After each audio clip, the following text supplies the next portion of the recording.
Hello, good morning. This is Seku Radio with Radio Byte Society. Today, our guest is Dave Bradgam, and Dave is a tango instructor, is a tango teacher. Tango meaning the dance, Argentine tango, international tango, U.S. tango. Dave, before we start with to talk about tango, can you can you please introduce yourself and tell us who you are? Yes, I can. Thank you, Sekou. My name's Dave Brightigam. Uh, I'm a person who spent most of his life, his real life, working with electronics. But many years ago, back in the 1980s, I developed an interest in dancing, first ballroom, and later expanding it into hustle and salsa and everything else, and anything that had anything to do with dancing. And once my wife and I moved down to Florida here in 2004, we started doing more and more tango. So that for the last number of years, tango has become really our primary thing. And we started down here with Mike and Angie, uh, Mike Kaplan and Angie Aguirre when they were teaching years ago, and then learned from many, many, many of the Argentine pros, and eventually started teaching with Mike and Angie, and then taking over and teaching by myself. So that's sort of where I am from many years of dancing, first teaching ballroom from my studios up there, and then eventually switching over to mainly Argentine tango, which is what I do now. Okay. Now, talking about this tango, tell us a little bit the history of this dance because it's something who is taking the big wave in Europe, in Asia. Everybody dancing Asian tango, European tango, American tango, international tango, Argentine tango. How many type of tango are there? Well, there are a lot of subsets, but mainly there are three types today. Right. There's the Argentine tango, American ballroom tango, and the international ballroom tango. Basically, it started out there was one. Tango started out in Argentina, and it was a dance of the common people down in Argentina. But in its development, at around 1910 to 1911, it caught on in Paris. In other words, it was introduced in Paris, and it became an instant fad. After all, it was a dance that was danced very close, which was sort of very essential, very different at the time because the old waltz was still very far apart. You know, you held your partner, but it was far apart. Tango was much more sensuous, much more interesting. Caught on in Paris. Paris was the cultural hub of the world at that period in time. So what it worked in Paris, spread through Europe, spread through the United States, and became quite a big fad. In fact, we even had a thing, if you wanted to look it up, nobody's old enough to remember it, but, you know, the great lover, on-screen lover of Rudolph Valentino danced a tango in 1921 in the movie The Sheik. Mm-hmm. But the fad died.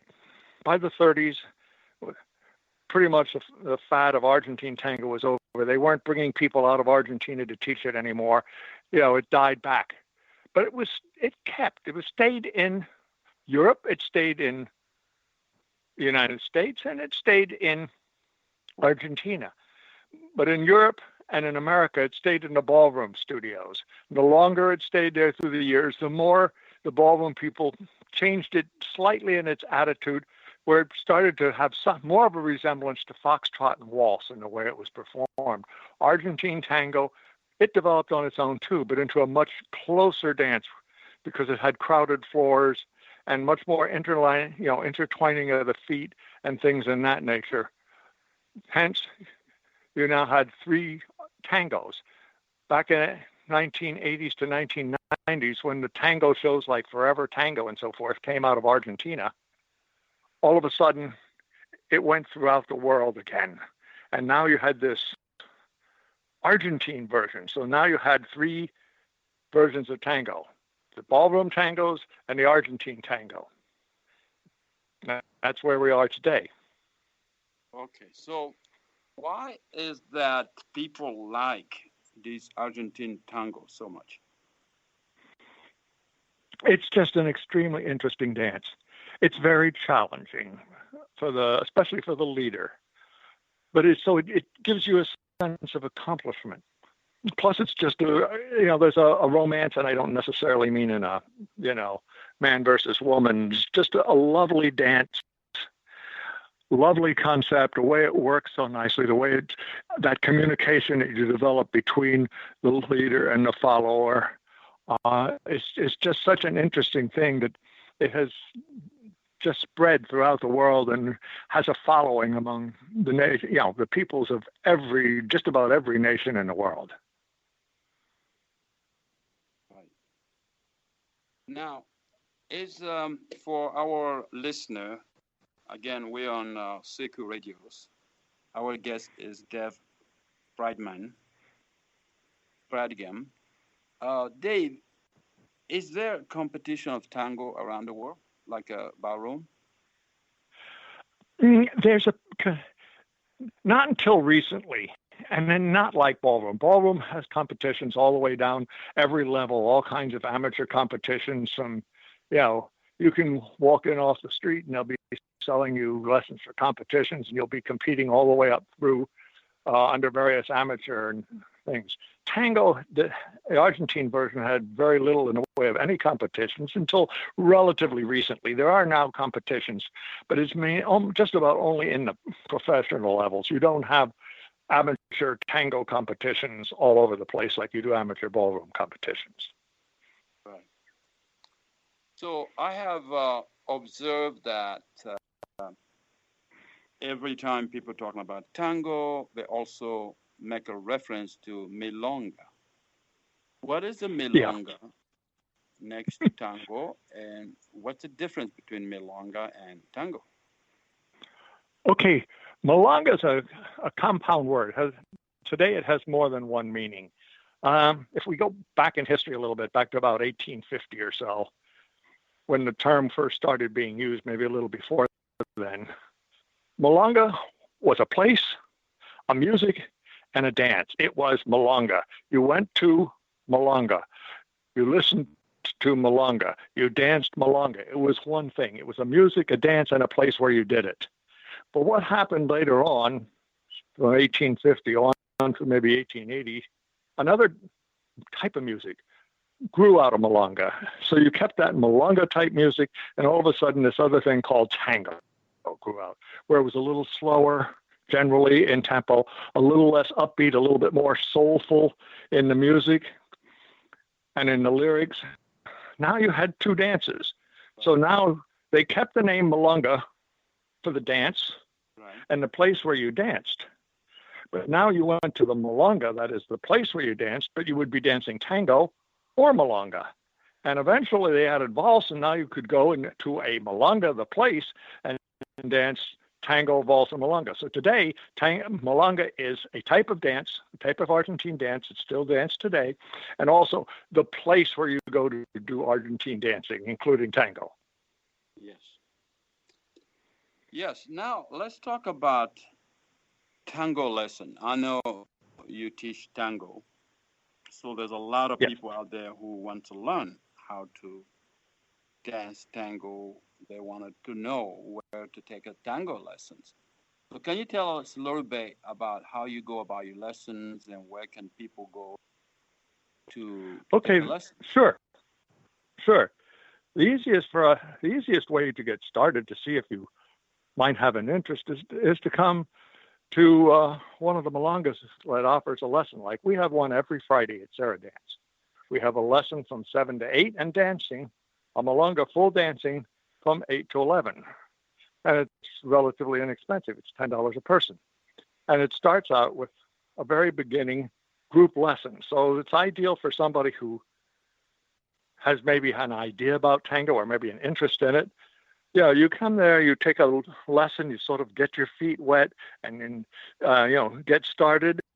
And then you can sit there for a while and practice what you learned, and then sit there and watch other people dance and listen to the music and have snacks and so forth for quite a while during the evening. This is probably the easiest way. Then, yes, we and other people also offer private lessons and things in that nature. But an easy way is to just come to like our Friday night Malunga, where for $10 you get a lesson, you get your feet wet, you get started dancing it, you get to watch other people do it, you get to socialize with the other people, and you get the feeling of what the whole both dancing and social atmosphere of the Malunga is. Right. What are the advantages of dancing tango or milonga? Well, there are a number of them. First of all, it's a great low impact, moderate exercise. Right. I mean, it's very low impact, very easy on the knees, and can be danced at various levels. So it can be a cardio exercise, and yet it can be danced so softly and smoothly that older people can be still dancing. I mean, we have people who have been dancing at 90, 92, 94 years old. They're still out dancing tango. Yes, not as aggressively as they once did, but they're still doing it. Plus, it offers actually mental benefits. By using your mind and constantly having to use your mind as well as your body, they've actually statistics to show that, for instance, that tango dancers, nationally anyway, have about 75% less Alzheimer's than the average. In other words, it's a case of, you're actually using your brain, especially the leaders. It's forcing you to get up there and think and use and concentrate, instead of just vegging out someplace. So it's a great thing. Plus, it's a social thing. You meet friends and people, you go out, you socialize, you have a little bit of snacks, a glass of wine. It's a lovely evening, and you have all these benefits. Wow, interesting. Is there an age limit to take a tango lesson? Can the kids take it too? Sure. I'll be honest with you, it's mainly adults, but yes, we have had kids take the lessons. Generally, they're not as interested as adults, but it's for anybody and all ages, and you're never too old. You're never too young or too old for tango. It's one of the great things about it is that you can start at a young age. You can use it anywhere you go in the world. There's Argentine tango. I don't know, since I haven't been to every country, but I'm going to essentially just about, if not every country in the world, someplace has milongas and has Argentine tango. So that no matter where you go in the world, just about, you can use this dance. You can go there and you can dance. Right. So great plus for it. That's great. Now, I've been around tango a little bit. I hear a lot of steps, name for steps, ochos. Ocho, for example. What is ocho? Ocho it's a Spanish word for 8. What an ocho is a case, it's usually performed by the follower. And usually what the leader does is get the follower to step either forward or backward, and then turn them on their axis and get them to step again, like step forward, turn, step forward, turn. So it creates a step, either stepping backwards or forwards with a turn.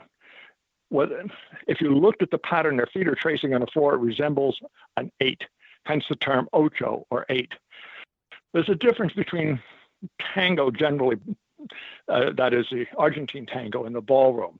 Ballroom tends to take a whole bunch of little pieces together, put it together and form this more or less complex step, right, and then give it a name, like an open Cuban walk, right, in rumba, or crossover breaks in cha-cha, whatever. Tango tends to just name, for the most part, the elements, a little thing, like a step with a spinning turn on the end, an ocho. The ocho cortada. If you started to do an ocho, but instead of completed the turn, you turn part way and he steps you to the side and stops you, he stopped the ocho. A cut ocho, he's cut it, ocho cortada. So it's mostly things like a parada, a stop period. He does a thing, he does an ocho, part of an ocho and stops you, the leader stops the follower. and allows her time to do embellishments, but he has stopped her. He stopped moving. Oh, it's a parata, a stop.